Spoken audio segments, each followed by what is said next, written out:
મારા હાથમાં એક છે ક્રિકેટ રમવા માટેનો નાનકડો દડો. તમે આનાથી બિલકુલ રમ્યા હશો. હવે આ દડાને આપણે કોઈ પણ સપાટી પર અથડાવી દઈએ એટલે એ બાઉન્સ એટલે કે ઉછળે છે, બરાબર ખરું ને? અને આ દડાને હું કદાચ આ હથોડી વડે તોડવાનો પ્રયત્ન કરું તો પણ હથોડીને સામી ઉછાળશે. પણ લિક્વિડ નાઇટ્રોજનની મદદથી આપણે આ દડાને અને દડાની અંદર રહેલી હવાને ફ્રોઝ કરવાના છીએ. જોઈએ શું થાય છે.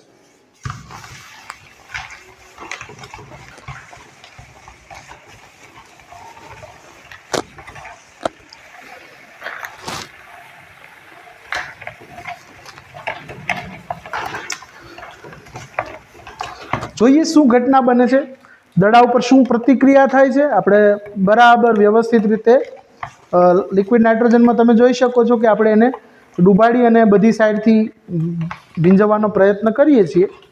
અને હવે આ દડો લગભગ ફ્રોઝ થવાની તૈયારીમાં છે અને જોઈએ એના પર હથોડીની શું અસર થશે. તમે જોઈ શકો છો કે આ દડાના રીતસરના કકડા થઈ ગયા છે.